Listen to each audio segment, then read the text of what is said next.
Hello and welcome to Gold Patch Notes Rundown, the League of Legends patch analysis done by a gold player for gold players. I am your host, Smalls Fry, and this week we are going through the patch 9.24 notes.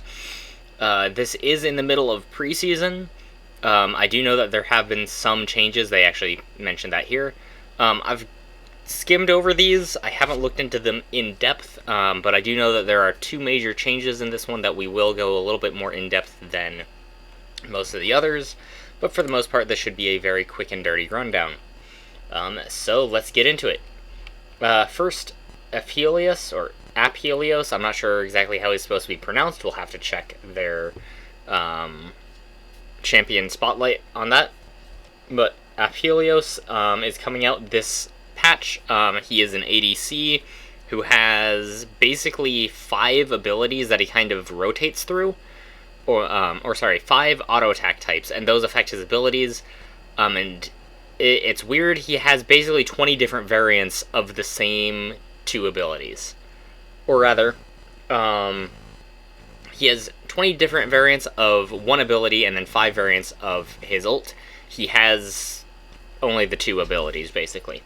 Anyway, moving on, Akali. So, I guess, one, they're removing a hitbox that extended behind her, so a lot of those bullshit hits that you didn't think should have gotten you, those are going to be gone. And then they reduced the damage to minions and monsters at rank 5. So instead of getting a third bonus, it's only getting 1/4 bonus. So that does reduce her wave clear, and that's at rank 5, which should come at around level 8, I believe. Let me think of the math. That'll be level 9, my bad. Unless you don't put points into one of your other abilities. Anyway, not sure how that's going to affect her. Just know that her wave clear isn't going to be quite as fast. Amumu Q cooldown decrease early, that's exactly what this is. I know that Qmax and Emax on Amumu are both valid strategies depending on if you want to farm better or if you want to gank better. In this case, it just means that Emax is going to be the way to go because suddenly your Q is much lower cooldown. It's the same cooldown that you would have at level 5 if you're going Qmax, but instead at level probably 3 is when you'll take that. So basically this just means that Emax is definitely the way to go on Amumu, and his early ganks are better. Braum. Yes, Braum got some actually more significant changes than I realized. So they increased his health growth, so at 11 per level times 17 levels, that's an extra 187 HP at level 18. Note that as a support, he's less likely to reach level 18, so that's probably going to amount to something about 140, 150-ish. And then health regen goes up by 0.5, so that's probably just mainly to keep up with this.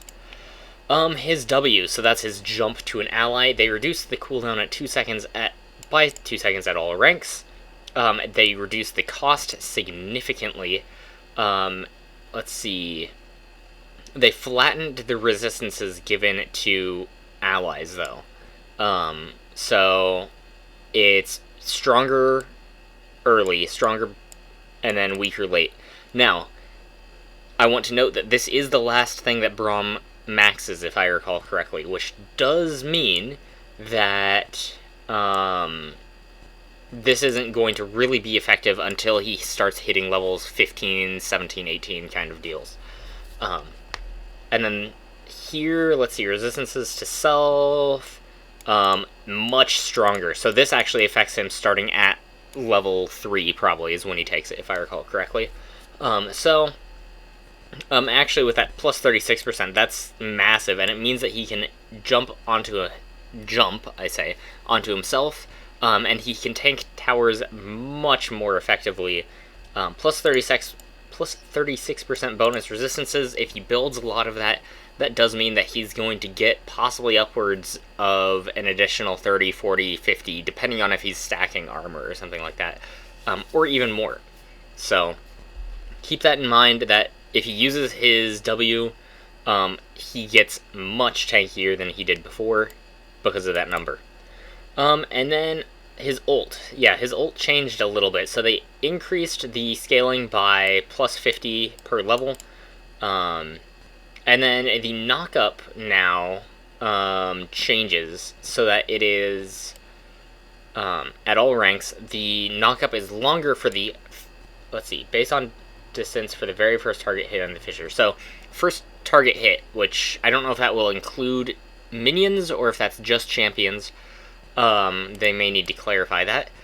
But the first target hit gets knocked up for longer. Everything else gets knocked up for that old quarter-second duration.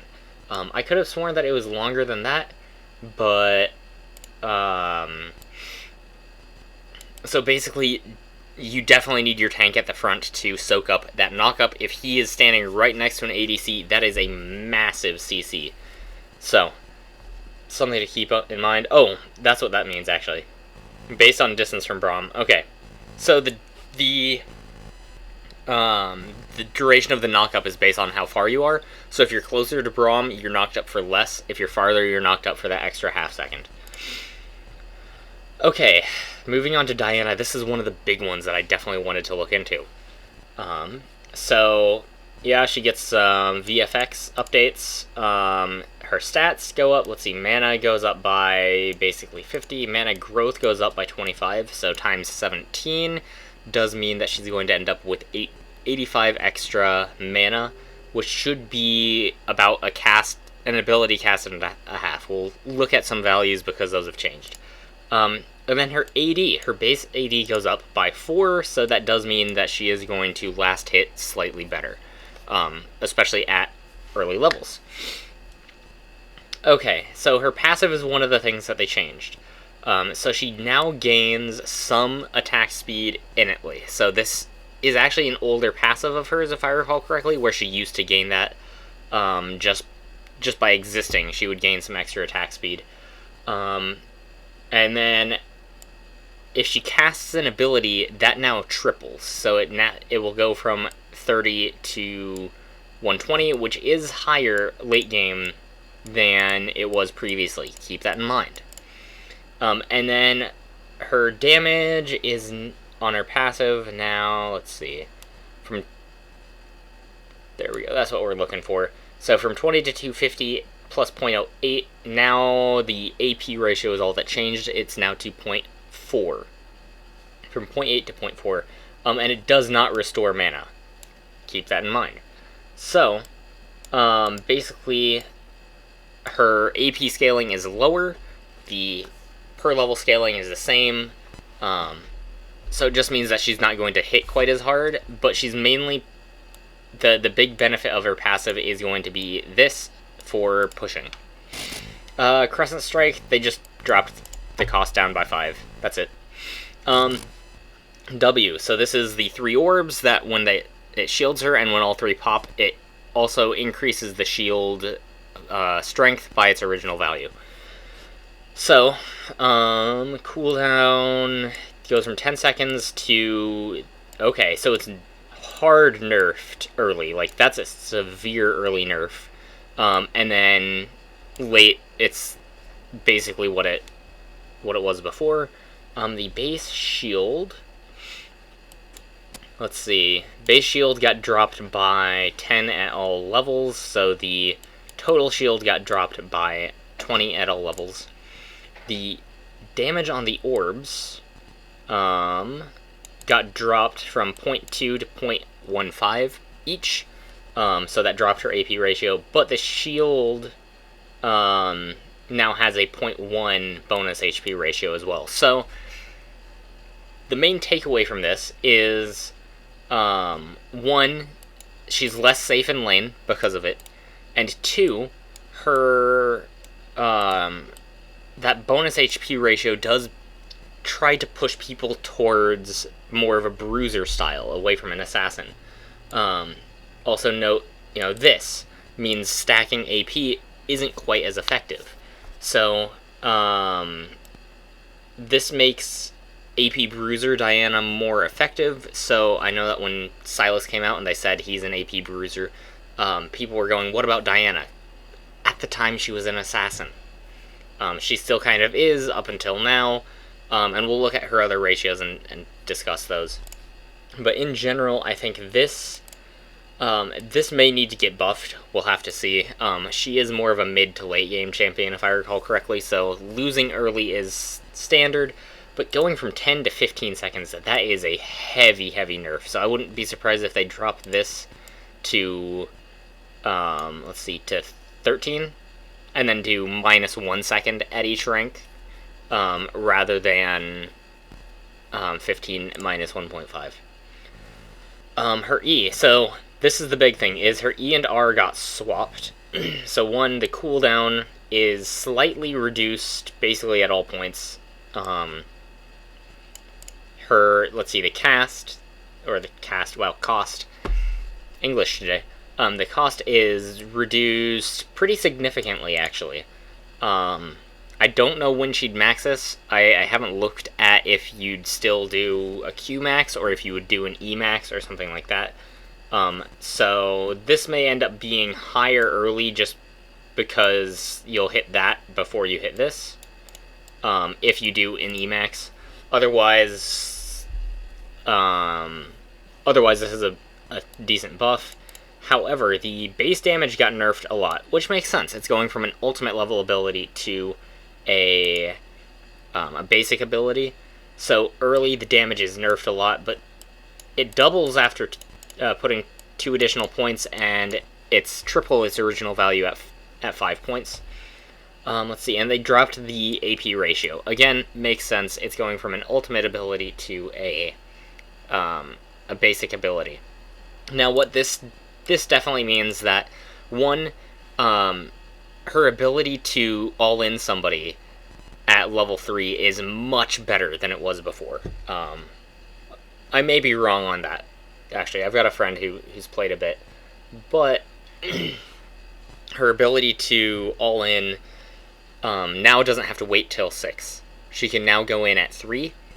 So this actually improves Jungle Diana a lot. Simply the fact that this is now a basic ability that she'll have at 3. And they haven't mentioned anything about it, so I assume that the Q still resets the cooldown on this. And I think I've seen a few clips, and I think those confirm that it still operates the same. If you mark somebody with your Q, your E cooldown is reset when you dash to them. Now, her ultimate, obviously, if they just swapped E and R, that would kind of be useless, because it would be a damageless Orianna ult focused on an assassin, and you don't want that. So, first, they increased the cooldown a lot. It's an ultimate level cooldown. Makes sense. The cost went up. Now, granted, it didn't have to go up by much. It was already an expensive ability. Actually, it was more expensive at most ranks than her ultimate. Not the case anymore. The slow has been increased basically at all points in the game. I'm fairly certain that E was the last thing you'd max. And then, so then her ultimate now has an AoE damage. Think of it almost like a counterpoint to Leona's ultimate, right? So, if she lands her ult on one or more champions, then it deals damage, and it has a 1 second delay. At which point it deals a bunch of damage in an area around her. 0.6, and then it increases per target hit. So this does mean that 0.6 turns into a 1.2 AP ratio. So building a lot of AP on her actually still is very viable, despite this change.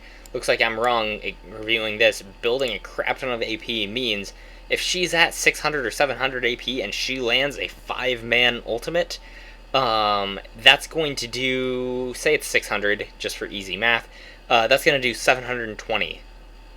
Yeah, 720 damage just from the AP ratio.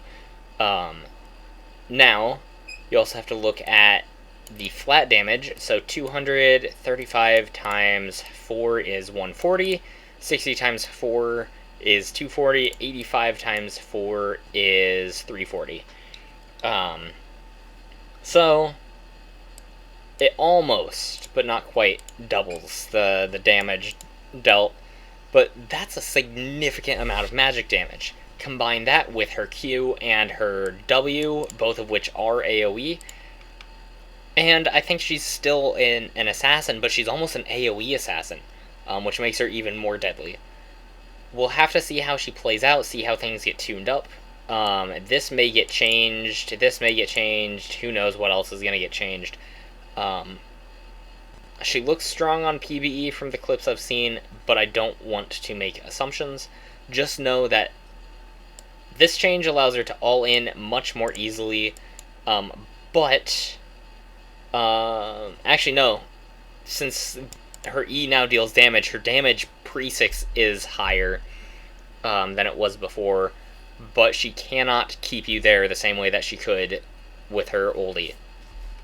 I'm not going to go too much more into this because it's going to be speculation. Just know Jungle Diana is possibly going to make a comeback, and Lane Diana has a larger window where she has to be careful. So if you're playing into her, if she uses that shield, just know that she has a larger window that you can trade against her. Let's see, Garen, additional, oh yeah, so they've, one, decreased the number of spins by decreasing the, or technically increasing, but decreasing the ratio for attack speed. So this does mean that instead of gaining 3 spins from passive attack speed growth, he will only gain 2. Not too big of a deal, but still something to note. The damage per spin is decreased. Where is it? The per level is decreased. So instead of 0 to 8.2, it's 0 to 6.6. I'm not really going to do the math. It's 1.8. Yeah. Ends up being like 14 less damage at 7 spins. So that's not very much. Interesting. I'd be interested to see if this is more of a placebo nerf than anything. I think this is the bigger change. This is going to end up being something like 12 to 20 damage. So this is the bigger nerf of the two of them. Karma. Let's see. They're buffing her shield by 10 at rank 1, and then an additional plus 5 per rank, so it ends up being plus 30 at rank 5. So that's definitely a buff to support Karma, although solo lane Karma will still enjoy it in the form of better sustained fighting. Kassadin, we're gonna glance through real quick. So his Q cooldown went up, it now has a per level scaling. His W got nerfed, so the mana restore goes down not significantly, but it's the same early, but it's worse late. And then, of course, if it's quintupled on champions, that does mean that it's no longer 40%, it's 30%. That is a significant change. That's something to keep in mind, and I think it's one of the lesser-known effects of his Nether Blade. I actually forgot about it until I played Kassadin just a few days back in an ARAM. So if you use your W on a champion, or really if you use your W on a target, you do restore mana, but, or maybe it's only when you kill the target, I'm not entirely sure, but you get even more back against champions. Let's see, next is Rammus. So his health growth went up by 9 times 17 is 163, I think. So, yeah, 163. 153? 153, my bad. So, that's going to be 153 at level 18. That's a ruby crystal, basically, or at level 18. However, that's going to probably amount to, assuming level 15, 16-ish by the end of the game, it's going to be a bit less, about 130. And then his taunt, the taunt cooldown is, it now goes down by rank. So that's a decent buff to him. His taunt is probably one of his signature abilities. Really, his base abilities are more signature than his ult, right? Because his Q is the super speed go fast Ramus. His W is the free Thornmail, and his E is the taunt. Still, for one of his signature abilities, that's a decent buff. I like it. It means that he's more viable late because you max Q first for speed. Anyway, moving on. Rise. They basically just nerfed him by decreasing his Q base damage. So, is it just down by... Okay, it's down by 15 at all ranks. So, there is a change to Conqueror, which has been notoriously strong on him. So, we'll see how this affects him, see if he needs buffs back up. Senna. Senna also got some decent changes. So first, her health growth went down by 10. So she loses a ruby crystal and a half. No, not and a half. Minus 170, she loses a ruby crystal. So she's now squishier, easier to burst down. Her passive. So they dropped her passive a lot. So Senna, if you don't know how Senna works, when an enemy minion or champion dies near her, I think champions are guaranteed to drop souls. Minions have a chance to drop souls. I think it's a 20% chance. If she kills the minion, that chance drops significantly from 20% down to 5.55%. They've decreased that down to 1.67%, which now means Senna does not have the ability to ADC as efficiently because she doesn't have an AD scaling. She doesn't gain AD per level. Instead, she gains AD through these souls that she has to collect from enemies who die. Now, those also increase her range, which makes her hard to play against, so this is also a nerf to her extreme range that people have complained about. Let's see. Poor Unfortunate Souls champion clones no longer drop Mistwraiths. That's good to know. It means that Wukong or LeBlanc clones won't accidentally make her stronger. Allied Bard can no longer kill Mistwraiths with his Q. Apparently that was a bug. Okay. Let's see. What other changes? So they decreased the base damage on her Q by 10 at all ranks, and they decreased the AD scaling by 0.1. So her poke isn't quite as good. The healing is still the same. The range is going to be reduced simply because of the passive change. Her W, they decreased the root duration early, which is nice to see because it's actually not too difficult to hit. And the AoE root is really oppressive to play against because it's a massive zoning tool.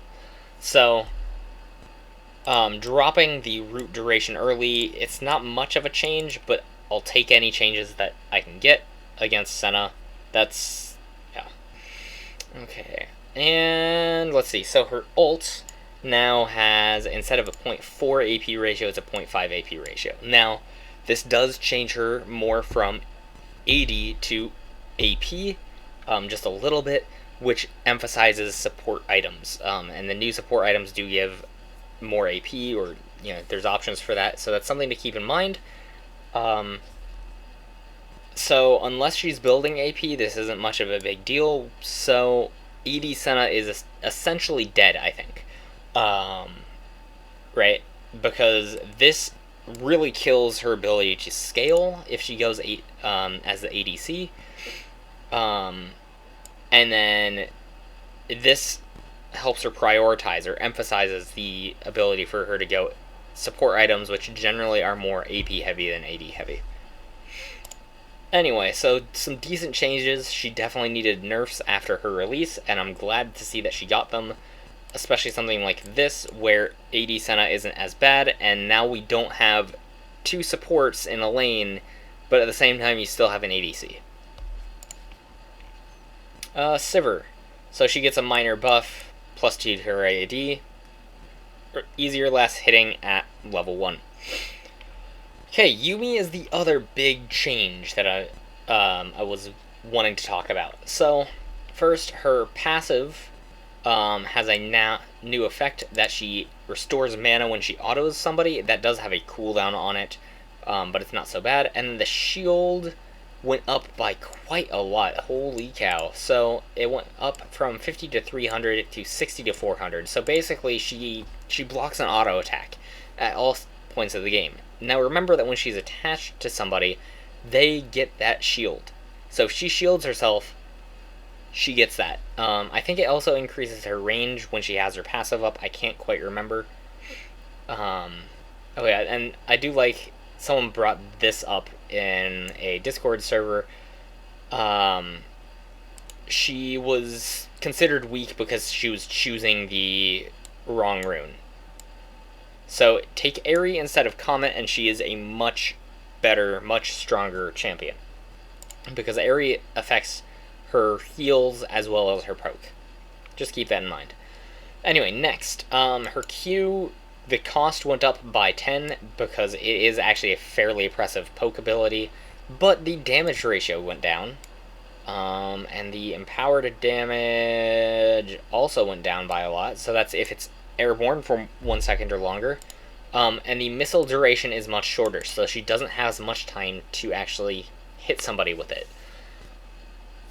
Honestly, of all the changes, I feel like this is one that they could revert and be fine with because these are very heavy. She is much less able to poke people down, much less able to be useful as even a potential for damage in fights. Now, the slow is still there, but the slow got nerfed a few patches back. So she's not as much of a CC threat either if she doesn't have ult. Okay, next, her W, so it has a channel time, minor channel time. So if she's not attached to somebody, there is a chance to stop that. Let's see, no longer, oh yeah, if you use teleport, she detaches. She doesn't transport to lane for free. So now it's better for ADCs to take a non-teleport summoner spell if they've got a Yuumi. And then if they surprise electric rat face, because they can't actually say Pikachu. So yeah, if you immobilize Yuumi, her W is on a 5-second cooldown, which means hard CC is now a hard counter to Yuumi. She is slow, she is immobile, unless she can jump to somebody. The inability to jump to somebody is massive. And with now that is immobilized, not just damaging her, but immobilizing her. So a stun, a snare, a suppress, anything like that, that will seriously prevent her from escaping. And then the adaptive force given. This is the big buff, really. Right? Is she and her ally grant each other damage or grant each other stats for free. And here, it goes up from 5, 7, all of that, plus a percentage. So the flat amount went up by quite a bit. Let's see, plus 7 at all ranks. And the scaling went up by also quite a bit. Starts at 12 and it goes up by 2 each rank rather than starting at 4 and going up by 3 each rank. So it doesn't scale as hard, but it doesn't need to because it starts high enough to beat out that scaling. So suddenly having Yuumi attached to you is much stronger. Early, you now get plus 12 AD or AP. Adaptive force. So if you're the ADC, you get plus 12 AD. Your last hitting at level 1 is fantastic because you're going to have basically a free longsword worth of AD.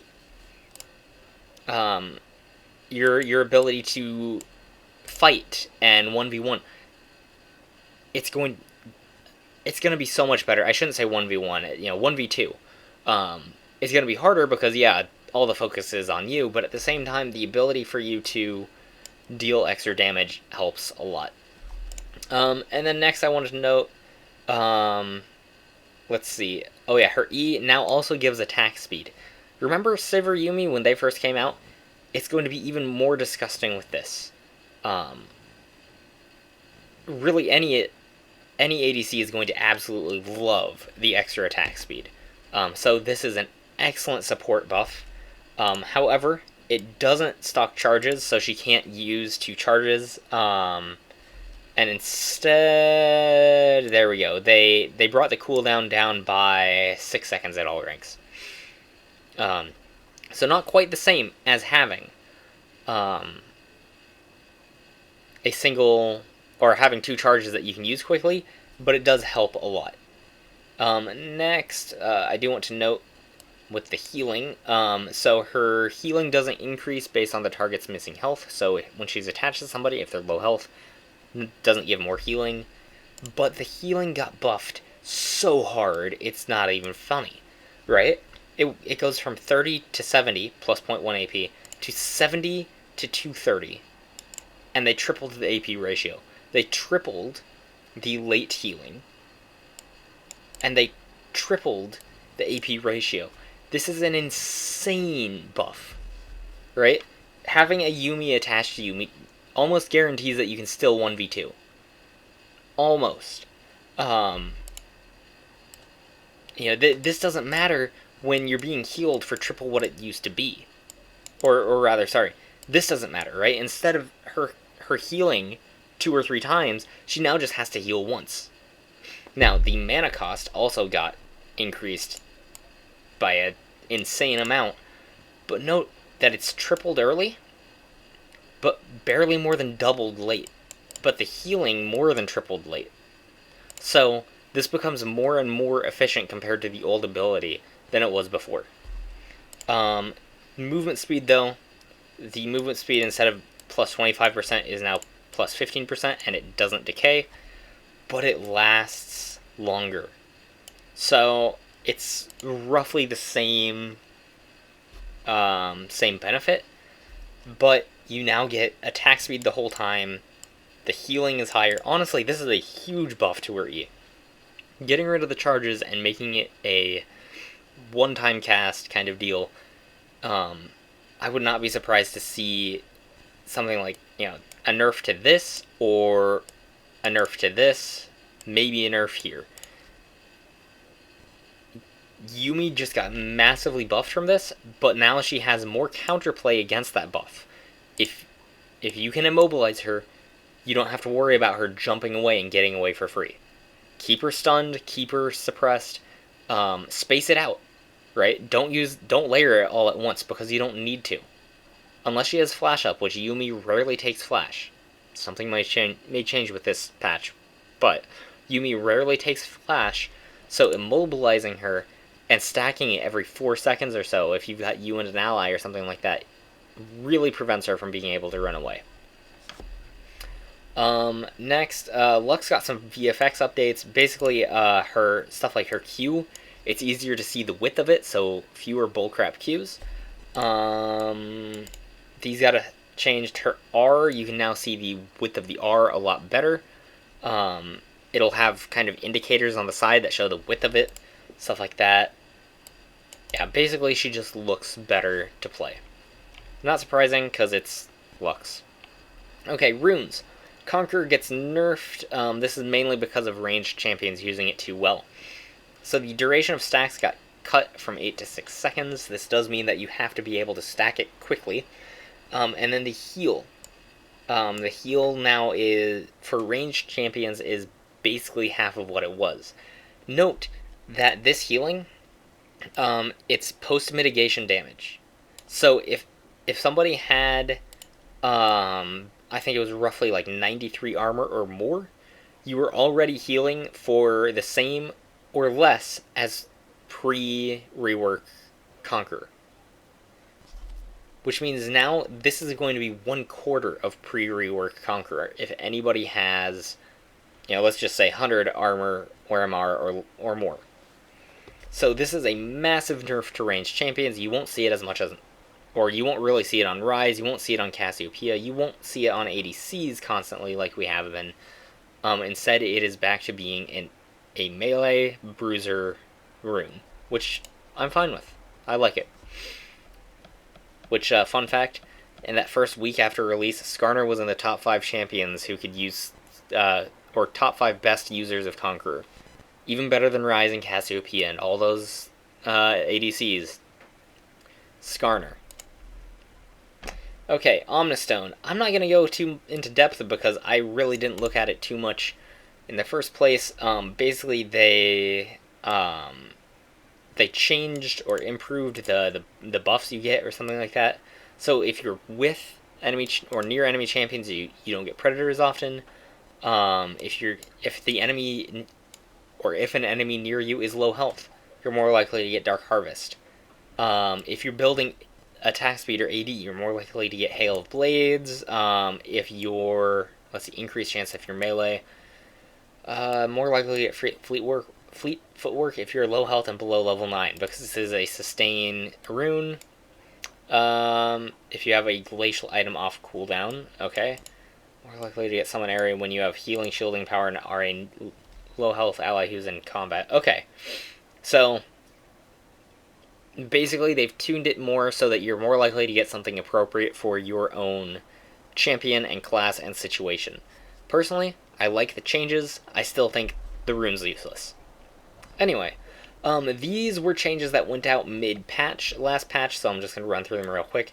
Ezreal got hotfixed, so he has some minor buffs because the removal of Kleptostone really screwed him over. This is a placebo because it's +5 per rank, not much. The stat buffs are really the big ones, especially his mana regen and his base mana. That's all I'm going to go there. Omnistone. Oh yeah, they reduced the cooldown by 1 second, basically, at max and min. Death's Dance.